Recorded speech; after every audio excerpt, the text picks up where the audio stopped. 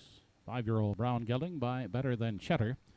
Owned by Emmons McKay of Truro and Paul Smith of Wallace. Trained by Tammy McKay. And driven to victory by Emmons McKay. Johnny Walker Deluxe pacing the mile in 1:56 2/5.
Here's a complete rundown of race 8. Number 1, Good Friday 3 was second to Johnny Walker Deluxe, the winner.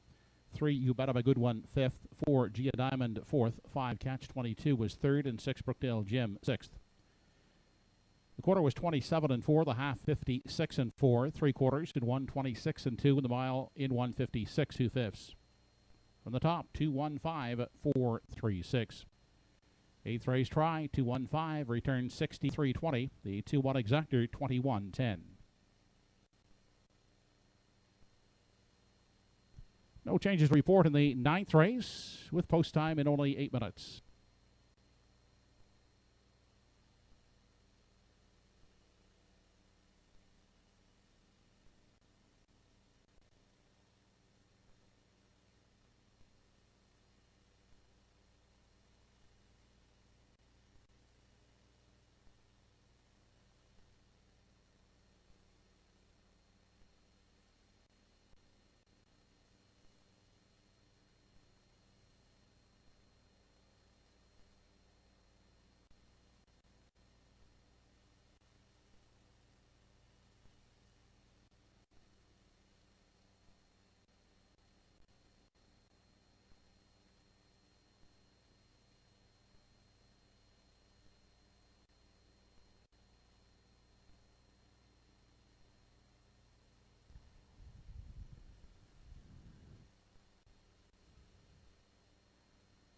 Now on the track parading are the starters in the 9th race.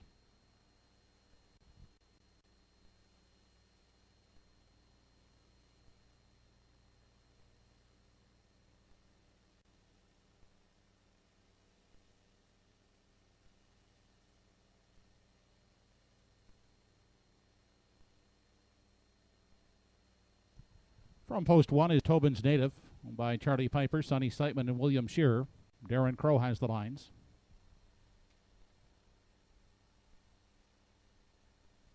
Toby McDonald aboard number 2, Reggie's Game, for owner Donna Wilson.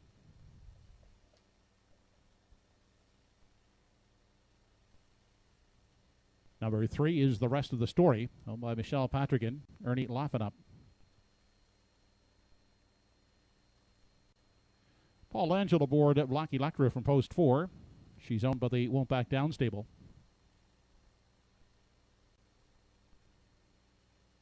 Number 5 is Cool Do. Andy Campbell in charge for Stephen McLeod. Leslie and Linda Parker share ownership of number 6, Godrow Machine, with Kenny Parker Jr. at the helm.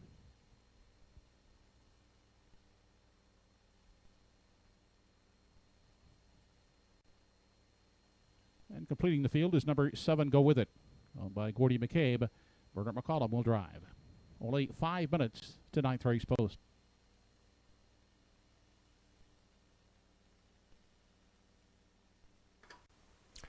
3 more to go at Truro, an 11 race card. Lots of horses getting raced. Truro, Nova Scotia today. 77 horses were entered to go, and 77 will be racing this afternoon. Again, 3 more races to come. Races 9, 10, and 11.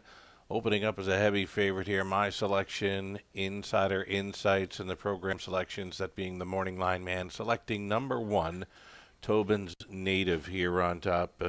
Gets away from the glamour boys of 3-year-old stakes action. You can see who's been beat by in recent starts. Woodmere Steelhead last time out.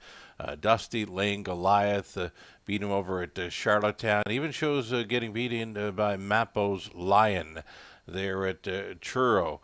5 starts back. Congratulations, by the way, going out to the connections of Mappo's Lion, a winner up at Woodbine Mohawk Park. Paul McDonnell steering Mappo's Lion to a victory in 152 and change this past week, so congratulations there.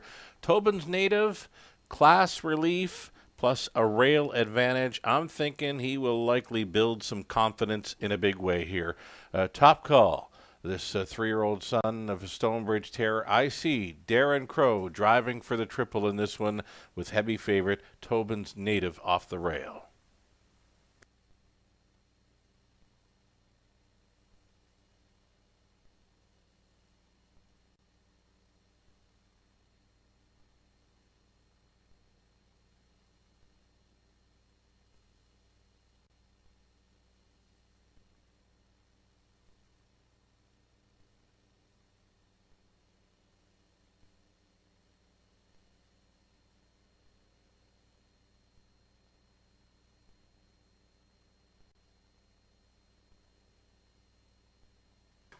Number 5, Cool Do. Cool Do, another strong finish last time out to just miss again. He's an exactor factor again this week. A second choice currently at 7-5. A lightly raced 4-year-old son of So Surreal. He's had 7 career starts. He's been in the top 3 6 times. A winner once this season, but he is knocking on the door in his last couple of starts, just missing. Have to go some to take down the favorite, being a number 1, Tobin's Native. But as mentioned, I think you got to use him in the exactor again. 1-5. Hard exactor for me here in race number 9.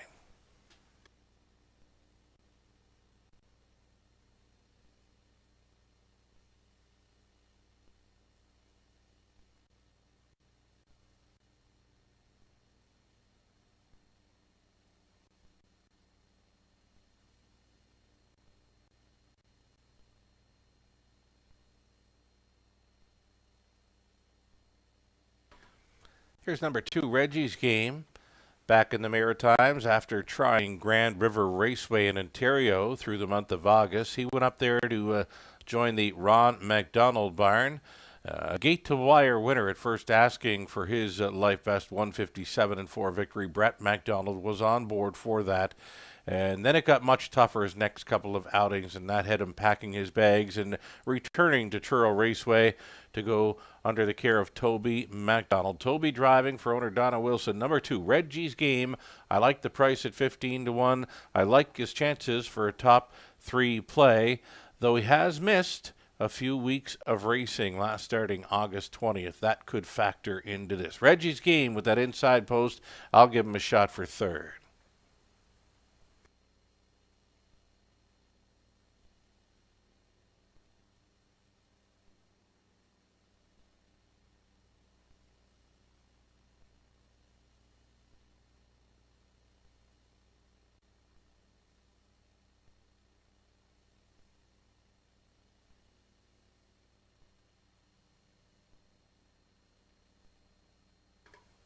Getting a look at an extreme long shot here in the rest of the story for Ernie Laffin, 39-1 value player here.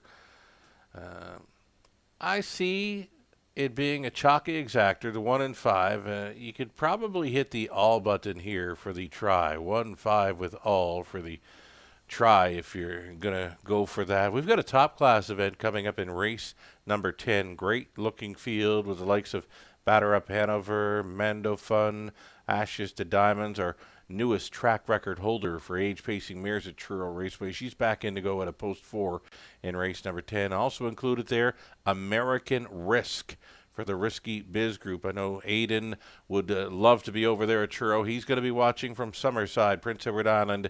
He's a part owner in the Risky Biz Group with American Risk, leaving from the outside post 6 in race number 10. So glad you're along for the ride, Aiden. Best of luck with American Risk in race number 10. Before we get to it, race number 9 is next. Still time. Final call as the horses get set to assemble behind the starting gate.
The starter calls the entries in behind the Home Hardware Building Center starting gate. It's post time for the 9th.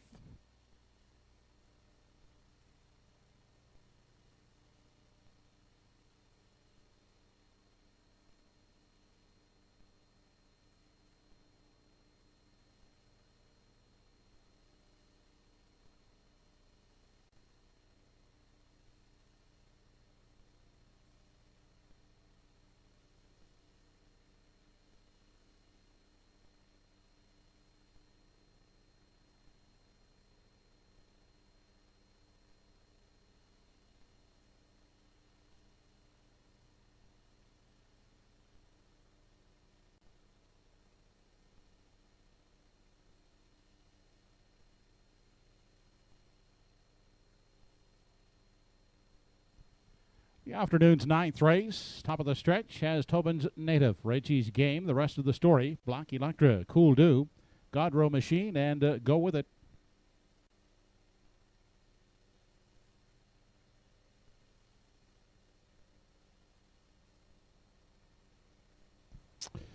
They're off and pacing with Tobin's Native, using rail advantage to snatch the early lead as they race into the first turn, getting away in the 2 spot. That is the rest of the story. Unhurried back in 3 is Reggie's Game, followed in 4 as they enter the backstretch by Black Electra. Then close up in 5, that's Godrow Machine. Back to Cool Do, an unhurried 6th, and treading the field, that's Go With It. Single file through the backstretch for the first time. Up front, it's Tobin's Native. He'll dictate the early pace, leading at a length and a quarter. In for the pocket ride is the rest of the story. Then Reggie's Game, pacing along the rail in 3. Looking at it from 4, that's Black Electra. And holding down at 5 is Godrow Machine. Gap of some 4 lengths. Back to Cool Do. And at the back is Go With It. Quarter was paced in 29 and 2/5 seconds. They're still single file as they round the turn and enter the stretch now for the first time. As they near the half, unchallenged up front, Tobin's Native continuing to show the way. Right there second. That's the rest of the story with Reggie's Game pacing along the rail 3rd. Then Black Electra holds down the 4 spot. Back in 5. As they continue onto the backstretch for the final time is Godrow Machine. Still back there in 6 is Cool Do.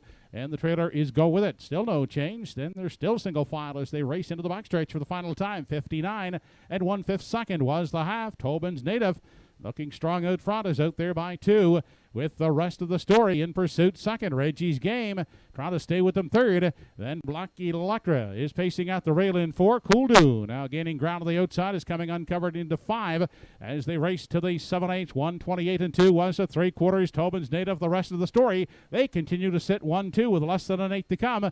Back there third is Reggie's Game. Cool Do is gaining ground on the outside, up into 4. On down the stretch they come. It's Tobin's Native, and Tobin's Native will go coast to coast here in the 9th race in the battle for the place spot. Charging Cool Do, trying to nose out the rest of the story for the place spot. Mile in 158 and 1/5.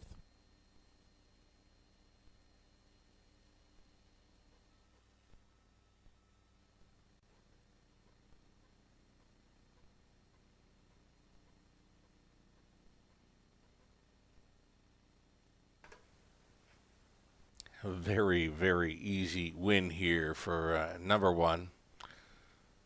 The 1 horse, Tobin's Native, Darren Crow, driving for the triple, pretty much under wraps here, right? 158 and 1, no lifetime best, but just an easy confidence-building victory by the son of Stonebridge Terror. Darren Crow training and driving for Chuck Pfeiffer Jr., Robert Seidman, and Bill Shearer. On for the deuce, the always fast-closing Cool Do. Boy, if he could ever stay close, right? He'd have a good one here in Cool Do. This one goes out for Stephen McLeod. Andy Campbell was on board, charging with Cool Do to finish second best again. That is 3 runner-up finishes in a row, and all 3 from way, way back. Cool Do. If he can ever stay close 1 week, look out. He'll be hitting the winner's circle here very soon. And holding down third off a pocket ride was number 3. The rest of the story at a big price, 36 to 1. So the 1, 5, and all for the try would have worked well. And this one I'm thinking 2 to 5 favorite, Tobin's Native, on his way to the winner's circle. Another winner's circle photo for driver Darren Crow. His 3rd victory on the day, and he's not done yet.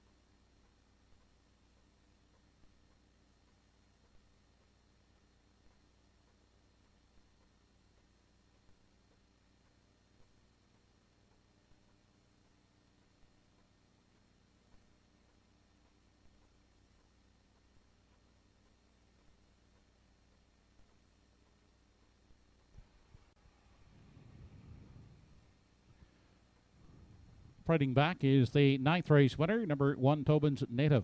3-year-old gelding by Stonebridge Terror. For the Arts Place Dam, Eternal Optimism. With Charlie Piper, Sonny Seitman, and William Shearer. Trained and driven by Darren Crow. For Darren, his 3rd winner of the afternoon. Tobin's Native in 158 and 1/5.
Official rundown from the 9th race. Number 1, Tobin's Native, the winner.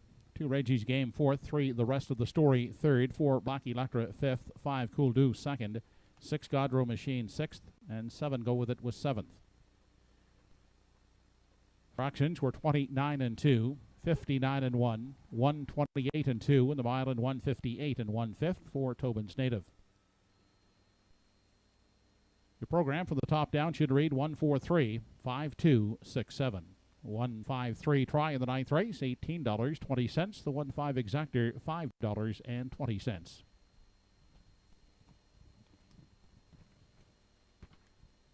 Coming up in races 10 and 11, the late daily double. We have no changes to report in either race, with post time for the 10th, first half of the late double in 7 minutes.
Horses are now on the track for race 10.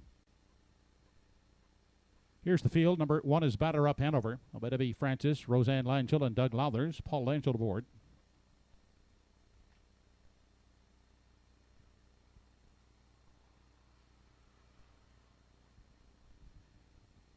Kenny Parker has the drive on number 2, Mando Fun, for owner Andrea Renison. Ron Garland, Dave and Craig Carey, the owners of number 3, Lady in Paradise. Dave Carey drives. Number 4, Ashes to Diamonds, is delayed in post parade. He will have Darren Crow driving for Dave Livingstone. There's the 5, Harry G. Christina Gillis is the owner, Ernie Lafferup.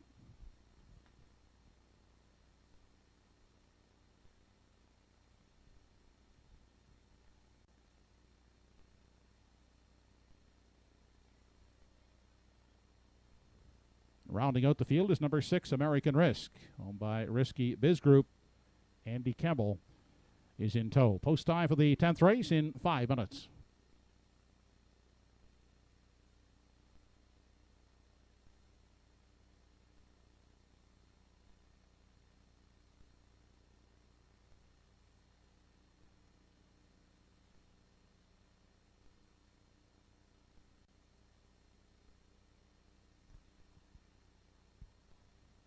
Now entering the track is the 4-entry Ashes to Diamonds.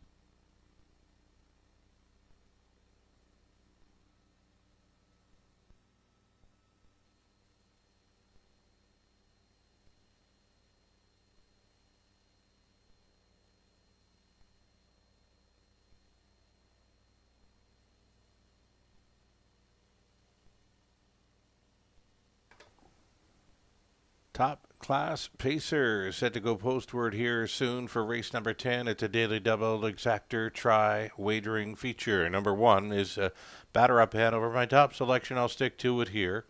When making front, just following the half mile last time out, it was lights out for the rest of them. 156 flat, easy win. One of 4 victories for driver Paul Langell last week. He's got a pair of victories thus far today. He gets a great shot to come right back with number 1, Batter Up Hanover here. Second choice currently at 3 to 5. You look back through his lines when he had a gate-to-wire victory during Old Home Week. And that was a 151-4 score. I have never seen a horse in the Maritimes go down to the half and 55-1 and make it look so easy. Just very easy-going. Batter Up Hanover with a rail to work with today. I see him on or near the lead. You know what? With a rail advantage, you got to use it. I see Paul maybe being a little aggressive here to protect the inside lead and maybe have him on top to go all the way. The 3-year-old set of betting line, Batter Up Hanover on top, and I'm sticking to it. A second choice currently at 3-5.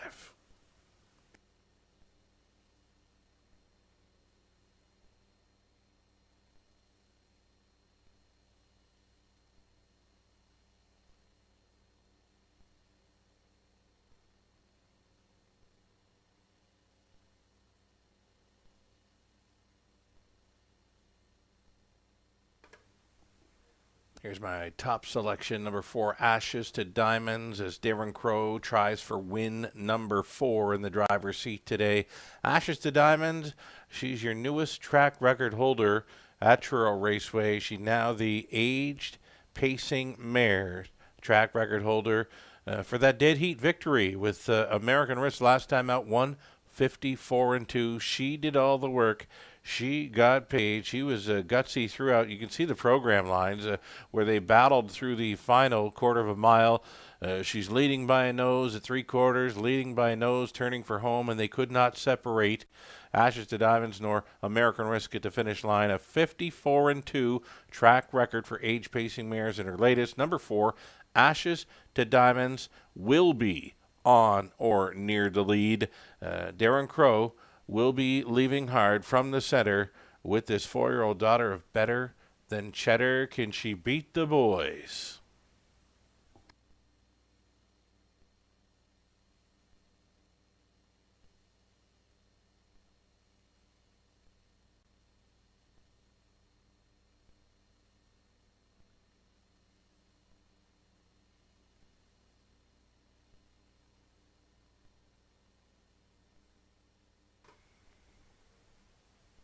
Do not ignore number 6, American Risk. He's got that tough outside post to overcome, but his form has been great.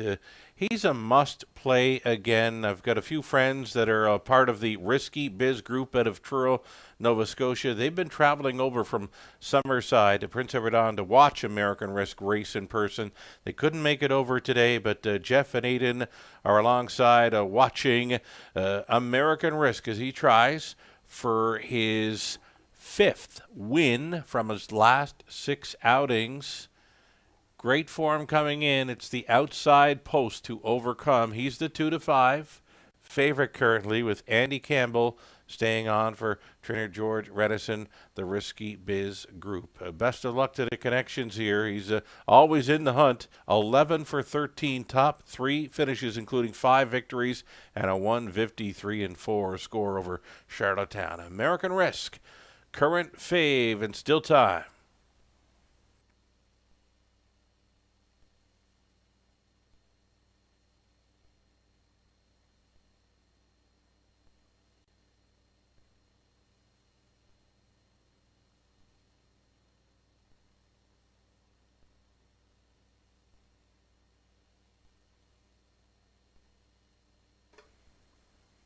One of the longer shots on the board, number 5, Harry G. I kind of liked him to follow along for a trip last time out, and he didn't disappoint, finishing second best at 13-1 to American Risk. Gets tougher this week for Harry G. out of post 5. I do not see him working out a trip up close. 1, 4, and 6 for me are the horses for the top 3. I'm thinking Triactor Box, 1, 4, 6, and the heaviest action now, it's on the 1, Batter Up Hanover. Batter Up Hanover showing 4 wins on the program lines, all gate to wire with a combined win margin of 21 lengths. So Batter Up Hanover loves it on the lead. Does he use the rail to his full advantage today? We'll find out soon enough as the horses begin to gather behind the starting gate. It's the top class at Truro next.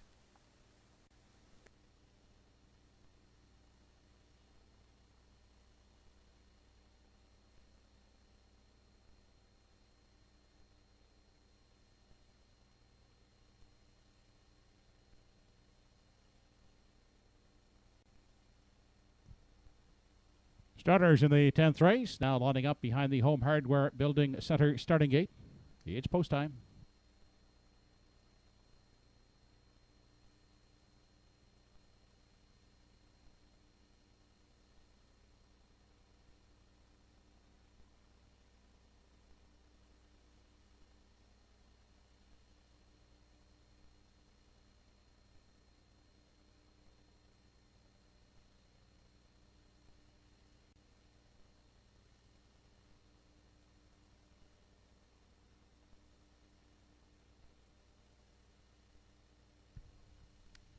Tenth race on the afternoon has Batter Up Hanover, Mando Fun, Lady in Paradise, Ashes to Diamonds, Harry G, and American Risk.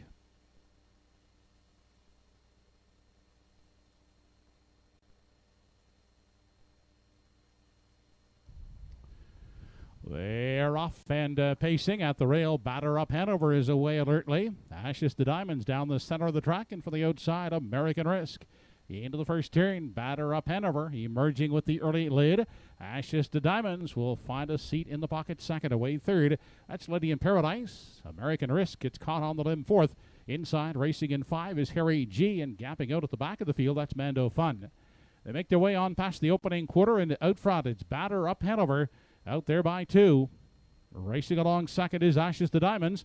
Then Lady in Paradise holds down the 3 spot. Harry G looks at it from 4. Now sitting at the rail in 5 is American Risk, and Mando Fun can see them all as they make their way past the 3/8 and off the top turn. Opening panel, 28 and 1/5 second, and it's Batter Up Hanover out front as they approach the half. Still out there by 2. Ashes to Diamonds getting a Golden Journey second. Third, that is Lady in Paradise, followed in 4 by Harry G, who steps out first over. Then back to American Risk in 5, and Mando Fun is still the 6th one into the turn. They head now to the 5/8. Batter Up Hanover is the one to reel in. He is out there leading the way into the backstretch. Ashes to Diamonds is peeking out of the pocket as they race onto the 3/4, up on the outside now, and moving into third as they make their way past the 3/4. Harry G. Then dropping back, Lady in Paradise at the rail in 4. Outside, American Risk is 5th. Then back in 6th is Mando Fun, but Batter Up Hanover is the story on the front end, is still out there and striding nicely as they race on to the 7/8. 127 was the 3/4, and Batter Up Hanover kicks into another gear now, opens up by 3/4 lengths as they round the top turn and straighten out for the payoff. It's Batter Up Hanover leading the way on through the stretch, and it's all Batter Up Hanover. Winning it easily here in the 10th. Second is Ashes to Diamonds, and the show spot goes to Harry G. The mile in 1:55 flat.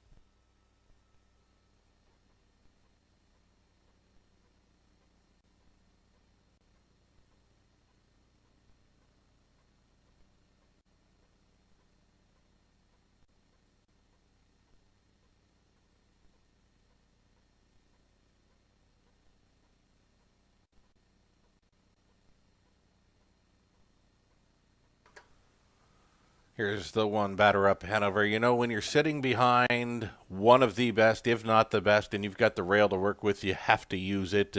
Paul Langille did just that. He sent him right down the road. Batter Up Hanover through fractions, 28 and 1, 57 and 4, 127. Home easily in 28 flat to win in 155. Batter Up Hanover, 9th career, make it 7th career win, 5th on the season. No mistake. He had him on the lead, had him in position to win from the get. Number 4, Ashes to Diamonds, was a fine second.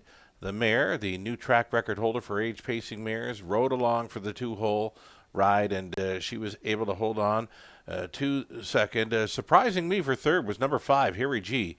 Went first up there after the half mile and was game enough to hold on for third. Number 6, American Risk, parked to just prior to the quarter mile and then tried to get involved after the half, just a little bit flat this time out, but American Risk, take nothing away. He's been very good in recent starts. Maybe look for him to be sharpened up for next time. American Risk off the ticket here. It's a 1, 4, and 5 with the 3, Lady in Paradise, surprising to finish 4th there. 1, 4, 5, and 3. It's unofficial as Batter Up Hanover makes his way back to victory lane. Paul Langeal for the driving triple.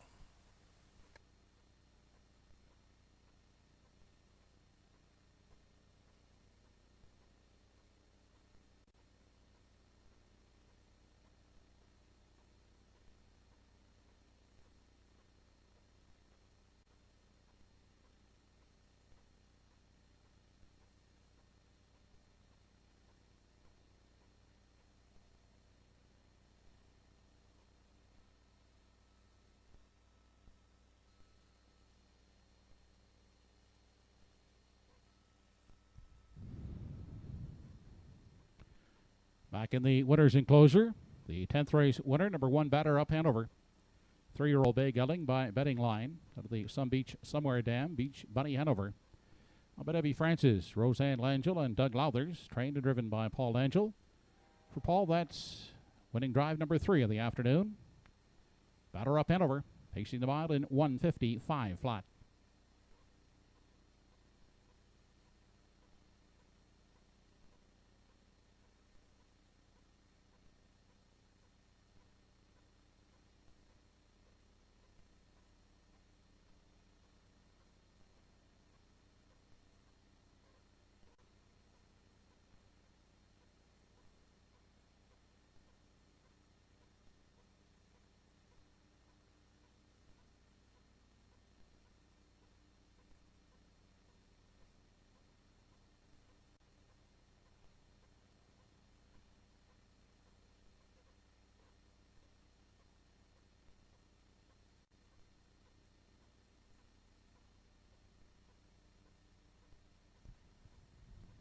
Race 10 is official. 1, Batter Up Hanover was the winner.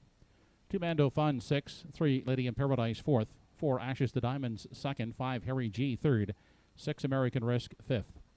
28 and 1 the quarter. Half 57 and 4. 3 quarters in 1:27. The mile 1:55 flat for Batter Up Hanover. Top down, your programs should read 164-235. 145 try in the 10th race, $25.20. The 1 Ford Exactor, $6.80. 11th and final dash. There are no changes in race 11. Post time in 7 minutes.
Entries on the track and trading for the 11th and final dash of the afternoon. Number 1 is I'm a Miracle, owned by Gary Cave. Paul Angel drives.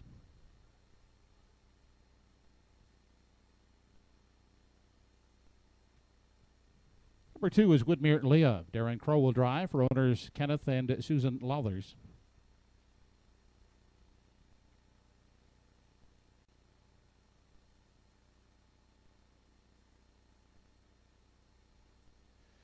Wayne and Mark Webby, the owners. Mark will drive. Number 3, What a Way to Go.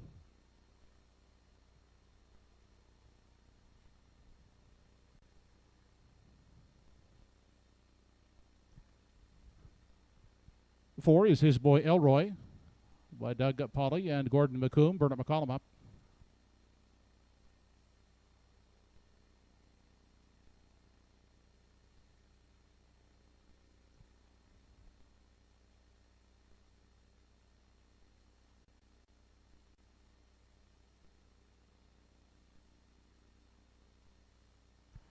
From post 5 is Distinctive Rusty, owned by Andrea and Ryder Matthews Runnison. Andy Campbell driving.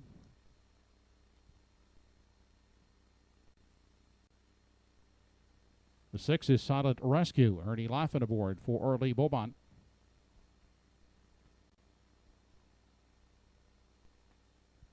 And from post 7 is Silver Hill King. Jeff Ellis will drive for Madeline Ellis Abbott.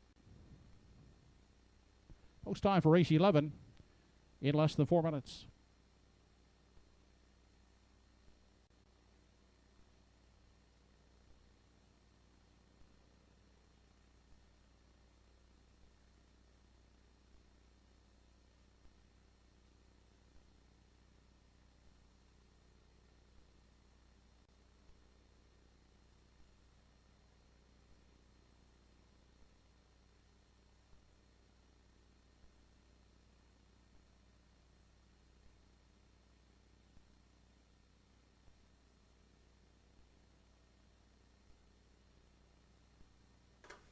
It's finale time at Truro Raceway, brought to you by Universal Media Studios out of Charlottetown. I'm Sugar Doyle, along with you for the ride to complete this Sunday afternoon matinee. I'm looking for the experience here to show up at number 4, His Boy Elroy. Veteran teamster Bernie McCollum on board. He's sitting on a win. He comes in off of 5 straight third-place finishes. His latest 2 over Truro. They look all right. 155 and 4, 2 back, 56 and 3 in his latest from the 6 hole. There's nothing in here showing 55 in their program lines. And you know what? That early speed last time out from post 6 to sit 2 and 28 and 2. I think if McCollum wants to send this fella off the wings, he can make front end here and should be very tough. He wants to be up close. And he wants to hit the winner's circle. He's yet to finish first or second this season. 6 thirds from 8 outings. Looking for the experience of His Boy Elroy to put him in the winner's circle for career win number 27 today. 9 to 5, second choice. Let's go.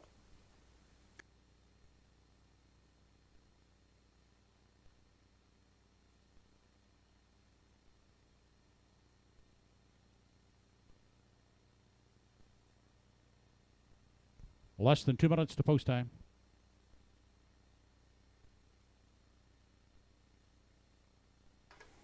Here's Darren Crow with another player on this afternoon's card, as Darren will try to grand slam his way out in race number 11. I figured this filly would take all the action. Woodmere Leah getting away from stakes action, and she's okay, but not a true 4 to 5 standout here, in my opinion.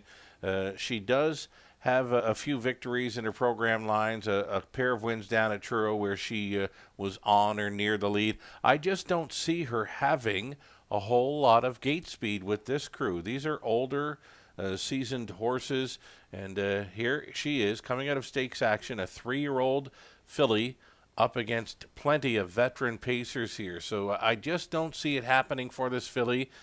I've been proved wrong once today by a young 2-year-old colt back in the early going for trainer driver Mark Webby. Maybe this filly can prove me wrong in the finale. Woodmere Leah, she's a 3-4 favorite currently. Darren Crow trying for his 4th driving win on the day. She's playable, but again, I just don't see her as a standout against the veteran pacers in this field.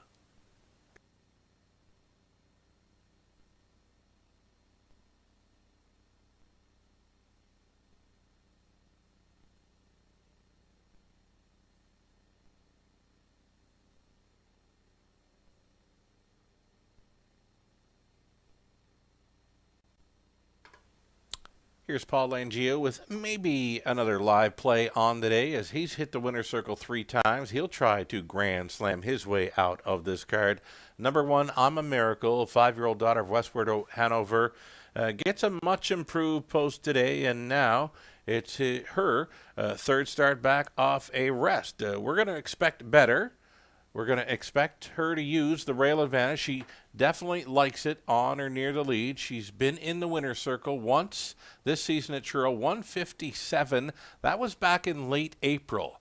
So here we are in September. I'm a Miracle. 3rd start back off the layoff. A win would not surprise me at all. Paul Langio trying for his 4th driving win on the afternoon. Still time as you get 5-1 value on I'm a Miracle.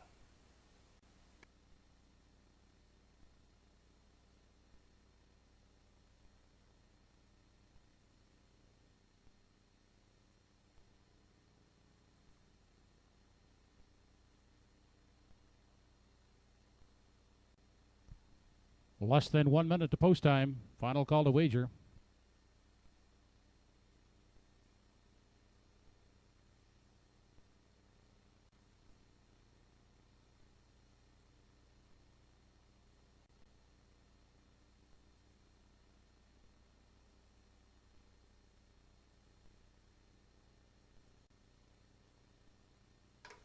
I mentioned 3-year-old filly number 2, Woodmere Leah, having to face the aged seasoned pacers. Here's a veteran pacer in Distinctive Rusty who's been knocking on the door in recent starts. Been a great check getter. Yet to win, though, in 2021 from 13 outings. Andy Campbell picks up the catch driving assignment with Distinctive Rusty at a post 5. He's another one that does his best work when on or near the lead. He's offering 13-1 here in the late going.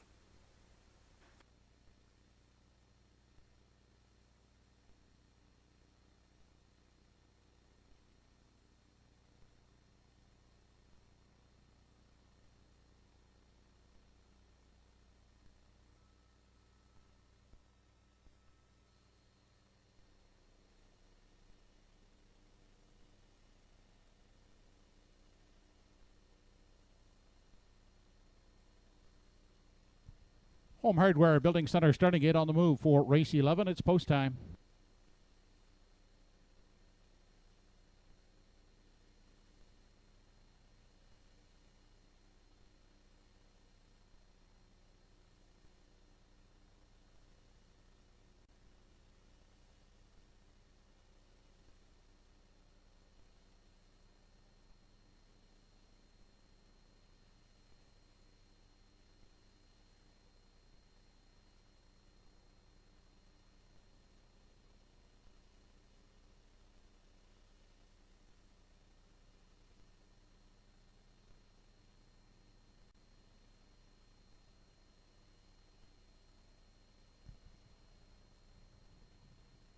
The 11th and final race on today's program has I'm a Miracle, Woodmere Leah.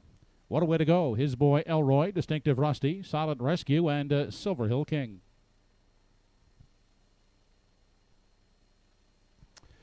They're off and pacing. In out the rail, I'm a Miracle away looking for the early lead. Up on the outside, his boy Elroy now drives up looking to take over. Taking a tuck is Woodmere Leah. Down at the rail in 3 as they make their way by the opening 8th. His boy Elroy shows them out of the opening quarter. Out there leading the way by a length and a half in the pocket. I'm a Miracle, followed by Woodmere Leah, who paces out the rail in 3. Outside parked is Distinctive Rusty 4th. Then inside and looking at it from 5, that's What a Way to Go. Back there in 6 is Solid Rescue, and at the back is Silver Hill King. They continue into the turn now as they near the 3/8. And up front, it's his boy Elroy showing the way as they continue off the top turn. In the pocket and getting a good trip is I'm a Miracle second. Getting the parking ticket is Distinctive Rusty pacing third, 28-2. Was the initial quarter. On through the stretch now as they near the half. His boy Elroy continues to chart the path as they arrive at the half. Outside, Distinctive Rusty in pursuit second, inside third. That's I'm a Miracle. Now second over. What a way to go. Sits on the outside in a 4. Fifth inside and trapped at the rail is Woodmere Leah. Outside and moving from 6, Solid Rescue. And Silver Hill King continues to trail the half, 57-4. On into the backstretch, final time. His boy Elroy shows them on to the 3/4 mile mark. In the pocket is I'm a Miracle. What a way to go. Is starting up on the 3 wide path.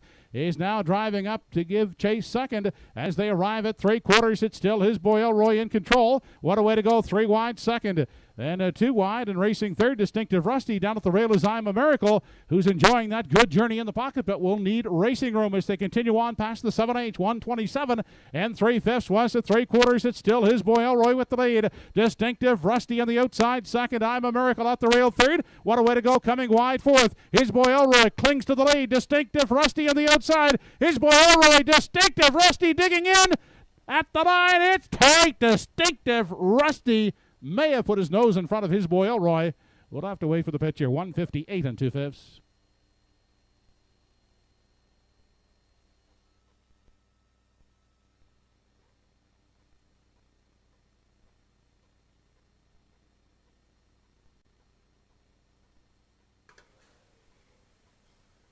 What a way to go out on a Sunday afternoon at Truro. Very, very tight on the line. It's either the 5, Distinctive Rusty, or 4, his boy Elroy. Gutsy efforts by both veteran pacers. His boy Elroy, the 9-year-old, versus the 10-year-old Distinctive Rusty. They threw down right from the get-go and are in a win photo here to decide the finale. The filly, who I mentioned, I thought it would be tough going against the older seasoned horses here. She was up for third. She was right there with them, and no doubt about her for third, but it is a win photo between 4 and 5, a picture to decide the finale at Truro.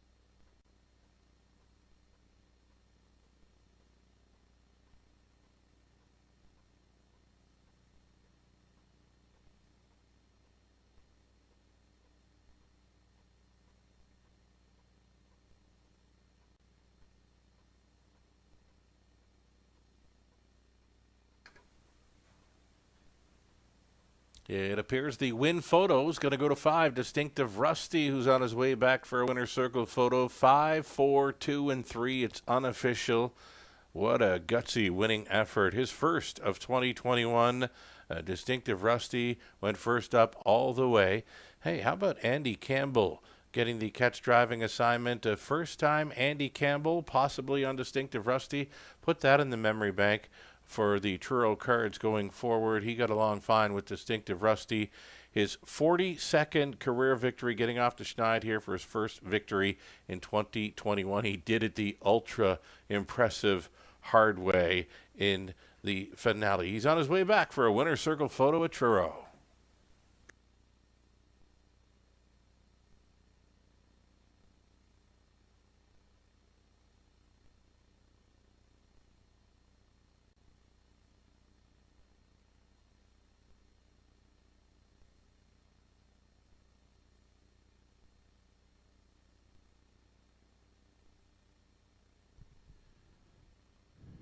Operating back in front of us, the 11th race winner, number 5, Distinctive Rusty, 10-year-old brown son of Rambaran, owned by Andrea and rider Matthews Runnison of Truro.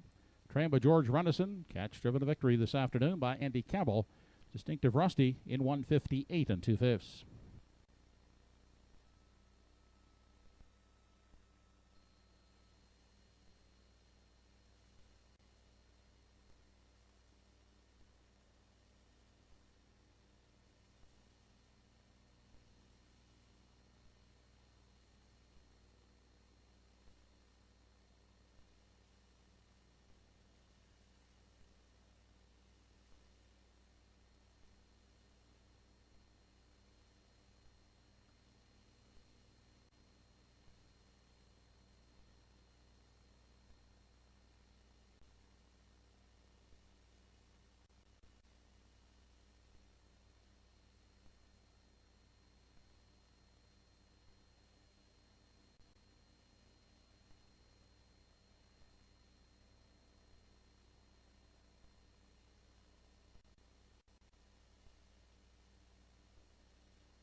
Here's how they finished in the finale. Number 1, I'm a Miracle, was 5th. 2, Woodmere Leah, 3rd. 3, What a Way to Go, 4th.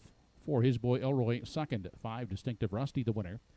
6, Silent Rescue, 6, and 7, Silver Hill King was 7th. The quarter was reached in 28 and 2. There were by the half in 57 and 4. 3 quarters clocked in 127 and 3, and the mile in 158 and 2/5. Top down 5-3-4, 2-1-6-7. 11th race triactor 5-4-2 combination, $538.20. The 5-4 exactor $104.20. There was no late daily double combination 1-5 sold. The double paid on the 1-4 combination. It returned $13.80. Just a reminder, our next live Cardiff harness racing here at Truro Raceway will go next Sunday afternoon. Post time for the first is 12:45 p.m.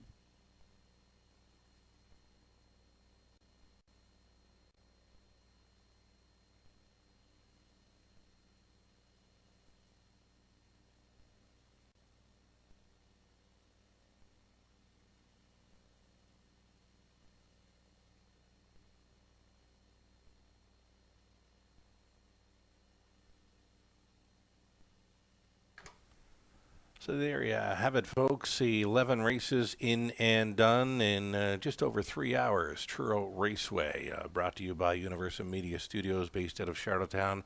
I've been Sugar Doyle with you along for the ride this afternoon. You know what? Congratulations, Darren Crow, driving triple. Congratulations, Paul Langille, driving triple. Paul taking the top class. Gate to wire with a batter up Hanover, an easy 155 victory today. As Joe Kelly mentioned, next card of live racing at Truro next Sunday, September 19th, another 12:45 start time. Prior to today's action, I got back and looked at the qualifying action from earlier today at Truro. Beach Glass, a 2-year-old son of Some Beach Somewhere out of I'm With Her by Better's Delight, was out for a qualifier, a distanced winner, home in 28 and 2 for a mile and 2:01. Brent McGrath training and driving that one to a qualifying victory for Schooner 2 Stable out of Truro, Nova Scotia. So maybe we'll look forward to Beach Glass next week. As mentioned, qualified today 2:01, the 2-year-old son of Some Beach Somewhere, home in 28 and 2. And another qualifier out solo was Don't Ask Logan with Ryder Renison. Got the mile there in 159 and 3, so maybe we see Don't Ask Logan return next week as well. So we are in and done. Thanks so much for joining us this afternoon. Truro Raceway out of Nova Scotia. I'm Sugar Doyle. Enjoy the rest of your weekend, folks.